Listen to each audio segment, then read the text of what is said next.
जय हिंद। जय हिंद बच्चों, जय हिंद साथियों।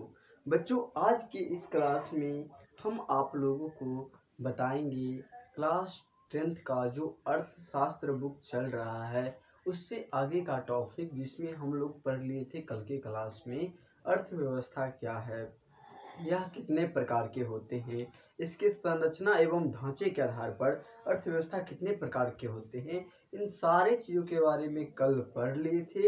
आज के इस क्लास में हम लोगों को मुख्य रूप से योजना आयोग और राष्ट्रीय विकास परिषद के बारे में अच्छा तरीका से जानना है। तो चलिए आज हम क्लास को स्टार्ट करते हैं। क्लास को स्टार्ट करने से पहले मैं आप लोगों को कहना चाहता हूं, यदि आपके आसपास कोई विद्यार्थी है जो एकदम क्या कहे बिना रुपया का पढ़ना चाहता है और बहुत ही ज़्यादा आर्थिक स्थिति से तंग आए हुए हैं, तो वह जो है मेरे क्लास को सही तरीका से देख लेगा।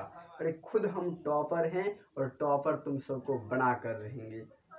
हम भी 10th में एग्ज़ाम दिए थे, मेरा भी बहुत अच्छा मार्क्स था और प्लस 12th का हम टॉपर रह चुके हैं, समझे। तो आप लोग एकदम जो आपके आसपास का जो भी होगा गरीब छात्र जो पढ़ने में नहीं सक्षम हो पाया होगा, तो उस सबको आप जो है इस वीडियो को शेयर करके बता दीजिएगा कि रजनीश सर का क्लास चलता है, तुम सब आराम से देख सकते हो। देखिए अगला टॉपिक है जिसका नाम है योजना आयोग के बारे में।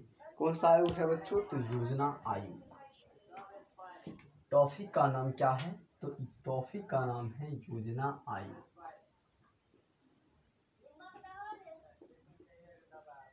योजना आयोग। देखिए हम आप लोगों को बताना चाहेंगे, ये जो योजना आयोग जो है ना, ये एक ऐसा आयोग है। देखिए भारत पहले एकदम पूरा मतलब क्या कि स्थिति थोड़ा गड़बड़ हो गया। क्यों? क्योंकि भारत पर अंग्रेज लोग जो है शासन कर रहे थे, जिस कारण से भारत की स्थिति थोड़ा डगमगा गई थी। अब जो है ना भारत के सभी लोग सोचिए कि भारत को कैसे विकास करना है, इसके लिए उस सभी लोग जो है ना सोचे कि एक योजना बनाते हैं। योजना के अनुसार जो है ना हम लोग अपना भारत का विकास करेंगे, इसीलिए जो है योजना का स्थापना किया गया, जिसका नाम पड़ गया योजना आयोग। देखिए यह जो योजना है भारत में 5 वर्षों में एक बार होता था। 5 वर्षों में एक बार होता था यह योजना, जिस कारण से इसका नाम पड़ गया। हम जिस कारण से इसका नाम जानते हैं पंचवर्षीय योजना के भी नाम से। क्वेश्चन पूछेगा योजना आयोग को हम किस नाम से जानते हैं, तो आप लोग को बताना है योजना आयोग को हम पंचवर्षीय योजना के नाम से जानते हैं। अब ये पंचवर्षीय योजना के नाम से क्यों जानते हैं? देखिए पंचवर्षीय योजना के नाम से इसलिए जानते हैं क्योंकि यह कितने वर्षों पर होता है? 5 वर्षों पर। ठीक है, बताइए योजना आयोग को हम किस नाम से जानते हैं? तो योजना आयोग को हम लोग जानते हैं पंचवर्षीय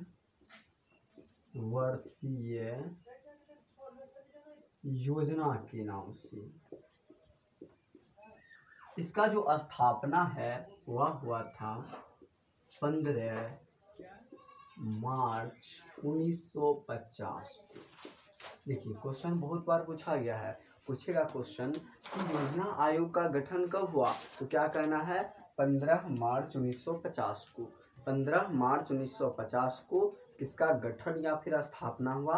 तो यही 15 मतलब योजना आयोग का ना कब हुआ? तो 15 मार्च 1950 को। देखिए इसके जो अध्यक्ष होते हैं वो होते हैं प्रधानमंत्री। देश के प्रधानमंत्री इसके होते हैं अध्यक्ष। प्रधानमंत्री क्या होते हैं बच्चों? तो ये जो है योजना आयोग के अध्यक्ष होते हैं ना। क्वेश्चन पूछेगा कि प्रधानमंत्री जो है किसके अध्यक्ष होते हैं, तो आप लोग को बताना है योजना आयोग के अध्यक्ष होते हैं कौन? तो प्रधानमंत्री, पीएम। वर्तमान समय में देखिए भारत के सबसे पहले प्रधानमंत्री कौन थे?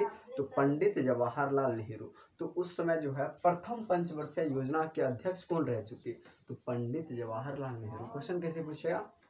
क्वेश्चन पूछेगा कि प्रथम पंचवर्षीय योजना आयोग के अध्यक्ष कौन थे, तो क्या कहना है? पंडित जवाहरलाल नेहरू।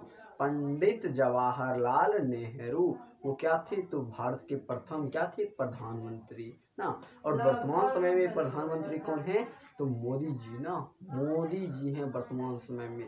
इनका पूरा नाम है नरेंद्र दामोदर दास मोदी। शायद इसको देखिए नहीं, ये जो है ना इसको कहा जाता है नरेंद्र दामोदर दास जी मोदी शायद कहा जाता है। ठीक है, मोदी जी ना वर्तमान समय में प्रधान, इसके जो अध्यक्ष है योजना आयोग के अध्यक्ष कौन है तो कौन है मोदी जी ना, नरेंद्र दामोदर दास मोदी, नरेंद्र दामोदर दास मोदी ना। ठीक है, इसके अध्यक्ष हैं वर्तमान समय में किसके तो योजना आयोग के अध्यक्ष है कौन है तो मोदी जी ना। अब देखिए जो है इसमें कुल 8 सदस्य होते हैं। योजना आयोग में कितने सदस्य होते हैं तो 8 गो सदस्य। ठीक है, क्वेश्चन पूछेगा योजना आयोग में कितने सदस्य होते हैं तो की कहना है योजना आयोग में 8 गो सदस्य होता है। क्या गो 8 गो, सोचिए कितना होता है सदस्य 8 गो। और इसके अध्यक्ष कौन होते हैं तो प्रधानमंत्री। इसका गठन कब हुआ 15 मार्च 1950 को। बताइए भारत के प्रथम पंचवर्षीय योजना आयोग के अध्यक्ष कौन थे पंडित जवाहरलाल नेहरू। ठीक है, वर्तमान समय में कौन है नरेंद्र मोदी जी ना। ठीक है, कोई दिक्कत नहीं ना। अब देखिए हम लोग चलते हैं आगा जो है आप लोग को बता दें कि भारत में सबसे पहला पंचवर्षीय योजना चला था 1951 से लेकर 1956। भारत में पहला पंचवर्षीय योजना कब से कब तक चला तो 1951 से 1956 तक। 1951 से 1956 तक चला था भारत में प्रथम पंचवर्षीय योजना। देखिए कोई दिक्कत नहीं ना, कब से कब तक तो 1951 से 56। और जोड़िए समय कितना साल तक चला, जोड़िए 51 और 56 में के बीच में कितना आता है वर्ष तो 5 वर्ष आता है ना। तो कितने साल के लिए चला तो 5 साल के लिए। कौन सा तो पहला पंचवर्षीय योजना। इस योजना के अंतर्गत जो है ना सब देखिए सबसे पहला क्या चाहिए मानव को भोजन। सबसे पहला आवश्यकता होता है भोजन। भोजन रहेगा तभी ना आप कोनो काम कीजिएगा। अब भोजन रहबे नहीं करेगा अब कौन काम कीजिएगा ना। मोटू पतलू क्या करता है, मोटू कहता है समोसा के बिना मतलब जब तक समोसा कुछ कहता है ना समोसा के बारे में ना, मोटू कहता है जब तक हम समोसा खाएंगे नहीं तब तक हमसे कोनो काम नहीं होगा। उसी प्रकार से तुम सब भी कहता होगा पहले खाइबो, पहले ढीर भरबो करवा दे कोनो काम करबो ना। बताइए प्रथम पंचवर्षीय कब से कब तक तो 1951 से 56 कितना वर्षों तक 5 साल तक चला ना। तो देखिए इसके अध्यक्ष कौन थे तो पंडित जवाहरलाल नेहरू थे। अब देखिए दूसरा पंचवर्षीय योजना जोड़ लीजिए। दूसरा पंचवर्षीय योजना कब से कब तक चला 1956 से लेकर कितना तक 61 तक। दूसरा पंचवर्षीय योजना जो है 1956 से 61 तक। पहला पंचवर्षीय योजना पर किस पर बल दिया गया था तो कृषि के ऊपर। कृषि के ऊपर इतना ज़्यादा बल दिया गया, इतना ज़्यादा कि उद्योग धंधा हो गया चौपट। क्या हो गया चौपट। जब चौपट हो गया उद्योग धंधा तब सरकारी अब तनी उद्योग धंधा पर दो ध्यान। तो दूसरा पंचवर्षीय योजना के तहत जो है वह उद्योग धंधा पर प्रमुख रूप से बल दिया गया और एकदम खूब ज़्यादा विकास करने लगा भारत। और तृतीय पंचवर्षीय योजना आया कि लिस्ट चौपट हो गया। ठीक है, बहुत ज़्यादा मतलब इधर से चाइना आक्रमण कर दिया, इधर पाकिस्तान के साथ विवाद हो गया जिस कारण से भारत की स्थिति और डगमगा आ गया। समझे, कोई दिक्कत नहीं ना। देखिए अब हो गया इसमें लगभग ज़्यादातर आपके एग्जाम में नहीं आता है। समझिए इतना ही बहुत है आपके क्लास 10th के लिए। और आगा जो पढ़ना होगा ना आगा में हम बताएंगे कि क्या क्या पढ़ना है। जब कंपटीशन एग्जाम होता है तो इसमें मुख्य रूप से बताया जाता है, इसके बारे में बहुत ज़्यादा अच्छा तरीका से चर्चा किया जाता है। ठीक है, देखिए योजना आयोग का गठन कब हुआ तो 15 मार्च 1950 को। 15 मार्च 1950 को। बताइए इसे हम किस नाम से जानते हैं पंचवर्षीय योजना के नाम से। क्यों, क्योंकि यह 5 वर्षों पर होता है। कितने वर्षों पर 5 वर्षों पर, जिस कारण से इसे हम क्या कहते हैं पंचवर्षीय योजना। इसके अध्यक्ष कौन होते हैं तो प्रधानमंत्री। वर्तमान समय में अध्यक्ष कौन है तो मोदी जी है ना। अगला है इसमें कितना सदस्य होते हैं तो इसमें सदस्य होते हैं 8 गो सदस्य होते हैं। कितना सदस्य होते हैं बच्चों तो 8 गो। और जो है यह पहला पंचवर्षीय योजना कब से कब तक चला तो 1951 से 1956 और दूसरा 1956 से 61। आप लोगों को हम बुक में बता देते हैं। देखिए ये जो आपका बुक है ना इसमें अच्छा तरीका से दिया हुआ है कि कब से कब तक चला। देखिए यहाँ पर लिखा हुआ है कब से कब। देखिए पहला दिया हुआ 1951 से 56, दूसरा है 1956 से 61 और तीसरा है 19 कितना दिया हुआ है दिख नहीं रहा 1985 से 90 और 10वां जो है 10वां दिया हुआ है 2002 से 2007, 11वां दिया हुआ है 2007 से 12। ठीक है, बस हो गया। योजना आयोग के बारे में देख सकते हैं आप लोग, ज़्यादा कुछ नहीं दिया हुआ है समझिए। अगर जो आगा हमको बताना रहता है कॉम्पिटिशन एग्जाम के लिए तो अच्छा तरीका से बताते। आप उतना ही पढ़िए जितना आप में दिया हुआ है। ठीक है, सिलेबस जितना है उसी में पढ़ना है। ज़्यादा पढ़िएगा तो दिमाग जाएगा लड़का। ठीक है, ना इधर का रहिएगा ना ही उधर का। ठीक है, अगला देखिए, अगला टॉपिक जो है इसमें लिखा हुआ है क्या, तो राष्ट्रीय विकास परिषद। अब देखते हैं हम लोग राष्ट्रीय विकास परिषद के बारे में क्या है टॉपिक, तो राष्ट्रीय विकास परिषद। अब इसको हम निकाल लेते हैं। ठीक है, आप लोग उतार लिए होंगे वीडियो को, स्क्रीनशॉट लेकर उतार लीजिएगा। ठीक है, आप लोग देखिए अगला है राष्ट्रीय विकास परिषद। टॉपिक का नाम है राष्ट्रीय विकास परिषद।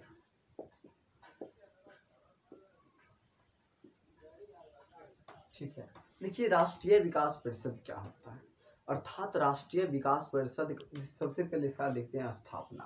इसका स्थापना हुआ था कब, तो 6 अगस्त 1952।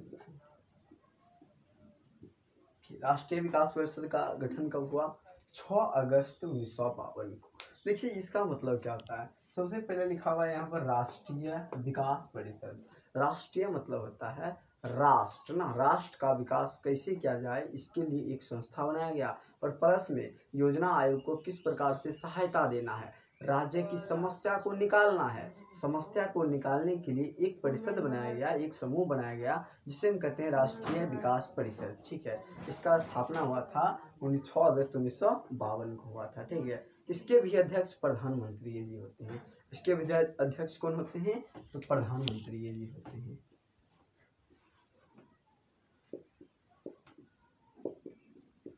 इसके भी अध्यक्ष होते हैं कौन, तो प्रधानमंत्री होते हैं। कोई दिक्कत नहीं। इसका बताइए राष्ट्रीय विकास परिषद का गठन किस लिए किया गया, इसलिए किया गया क्योंकि जो है योजना आयोग को ये सहायता कर सके, राज्य राष्ट्र की समस्या को निकाल कर दे। और तब ना योजना आयोग के जो भी अध्यक्ष होते हैं वो सभी लोग मिलकर देखेंगे हाँ ये चीज़ की समस्या है, इसको सॉल्व करना है। ठीक है, इसलिए यह जो है आयोग राष्ट्रीय परिषद आयोग या फिर राष्ट्रीय विकास परिषद कह सकते हैं। इसकी स्थापना कब हुई, तो 6 अगस्त 1952 की। 6 अगस्त 1952 को हुआ था इसका स्थापना। तो राष्ट्रीय विकास परिषद के इसके अध्यक्ष कौन होते हैं, प्रधानमंत्री जी होते हैं। इसमें प्रमुख रूप से मुख्यमंत्री जी आते हैं। ठीक है, उपाध्यक्ष के अंतर्गत। ठीक है, अगला जो टॉपिक है आपका, अगला टॉपिक क्या है, तो आपका अगला टॉपिक है इसमें बताया गया कुछ वस्तु विनिमय प्रणाली के बारे में, कुछ एटीएम के बारे में, सारी चीज़ के बारे में जान लेते हैं। सबसे पहला है वस्तु विनिमय प्रणाली। वस्तु विनिमय प्रणाली, देखिए आखिरकार ये वस्तु विनिमय प्रणाली होता है क्या। देखिए वस्तु विनिमय प्रणाली वह प्रणाली है, देखिए प्राचीन काल में क्या होता था कि सब लोग जो है ना अनाज एक बदला अनाज लेते थे। लेकिन अभी क्या होता है, हम लोग कहीं पर जाते हैं कोई सामान लेने के लिए तो रुपया देते हैं और सामान लेते हैं। वही पहले के समय में देखिएगा आप लोग की दादी और बताती होगी, मम्मी और बताती होगी कि हम लोग जाते थे अपना सामान लेकर और अपना सामान देते उसका सामान लेते। ठीक है, अर्थात वस्तु को देकर वस्तु लेना ही वस्तु विनिमय प्रणाली कहलाता है। वस्तु हम दिए और वस्तु उसके बदले दूसरा कोई वस्तु लिए, यही प्रणाली को हम क्या कहते हैं, वस्तु विनिमय प्रणाली।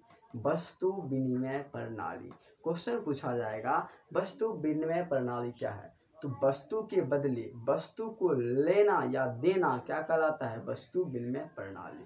यह प्रणाली कहाँ पर प्रसिद्ध था, तो प्राचीन काल में प्रसिद्ध था। कौन सा प्रणाली, वस्तु विनिमय प्रणाली। ठीक है, अगला देखिए, अगला कहता है मौद्रिक प्रणाली। दूसरा है जिसका नाम है मौद्रिक प्रणाली। देखिए मौद्रिक प्रणाली क्या होता है, मुद्रा देंगे वस्तु लेंगे, मुद्रा देंगे रुपया देंगे वस्तु लेंगे, तो ऐसे प्रणाली को हम लोग कहते हैं मौद्रिक प्रणाली। रुपया देंगे और वस्तु को लेंगे, उसको हम क्या कहेंगे, मौद्रिक प्रणाली। अर्थात मौद्रिक प्रणाली ऐसे प्रणाली है जिसके अंतर्गत मुद्रा को देकर वस्तु को लिया जाता है, उससे हम क्या कहते हैं, तो मौद्रिक प्रणाली। अगला जो है, अगला कहता है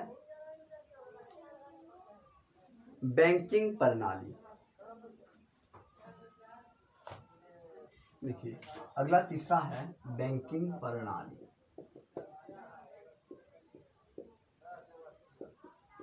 बैंकिंग प्रणाली, देखिए बैंकिंग प्रणाली क्या है, प्राचीन काल में तो बैंकर नहीं होता था ना।